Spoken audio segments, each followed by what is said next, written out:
نحمدہ ونصلی ونسلم علی رسولہ الکریم۔ میں نے کلپ سنا، لیکن میں اس کلپ کی کوئی حیثیت نہیں دے رہا اور نہ میں اس کو کچھ سمجھتا ہوں۔ اس کلپ کو حضرت صاحب کی جو شخصیت ہے اس میں کوئی شک نہیں ہے، لیکن اگر حضرت صاحب کی شخصیت یا ان کی بات یہ ہمارے لیے حتمی ہے، پھر مفتی تقی عثمانی صاحب کا کیا قصور ہے؟ پھر خادم رضوی صاحب کا کیا قصور ہے؟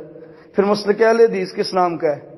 تو یہ بات کوئی نہیں ہے کہ بندہ کوئی کہے ہمیں کہ جی دیکھیں یہ تشبہ ہے۔ اگر اس میں تشبہ ہے تو سترے میں تشبہ نہیں ہے؟ اگر کوئی بندہ سترا رکھ کے نماز پڑھتا ہے، آپ اپنی ایمانداری سے بتائیں نا، ذرا سوچیں یہ سارے بھائی جو سن رہے ہیں کہ جب سترا آگے رکھ کے نماز پڑھی جاتی ہے تو سترے کی نماز پڑھی جاتی ہے؟ نہیں جی، نیت کی بات ہوتی ہے، اللہ کی نماز پڑھی جاتی ہے۔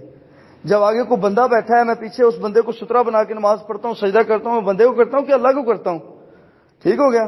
تو میرے بھائی یہ کوئی جواز نہیں ہے اپنا مزاج غالب کر دینا، اور گرمیوں میں اے سی چلانا ٹھیک ہے، سردیوں میں ہیٹر چلانا غلط ہو گیا۔ تو مسجد نبوی میں تو سن 9 ہجری میں چراغ جلا تھا، سن 9 ہجری میں چراغ پہلی دفعہ مسجد نبوی میں جلایا گیا، تو لہٰذا اگر اس حساب سے دیکھا جائے تو چراغ میرے خیال تو آگ سے ہی جلتا ہے، باقی اللہ تعالیٰ بہتر جانتا ہے، شاید اس زمانے میں چراغ جو ہے وہ باتوں سے جلائے جاتے ہوں۔ تو اس طرح کے جو ہمارے یہ اسلاف کے کلپ سلپ ہیں، میں ان کو بھائی حجت نہیں تسلیم کرتا۔ میں حدیث کو سمجھتا ہوں، اگر میرے سامنے رکھی جائے، میں نے جیسے حدیث رکھی ہے انما الاعمال بالنیات، اگر بندے کی نیت جو ہے نا وہ یہ ہے کہ میں اس کی عبادت نہیں کر رہا، تو اللہ تبارک و تعالیٰ اپنے بندے کے ساتھ ظلم نہیں کرتا، اللہ تبارک و تعالیٰ اپنے بندے کے ساتھ تشدد نہیں کرتا، اللہ تعالیٰ اپنے بندے کی عبادت کو ضائع نہیں کرتا۔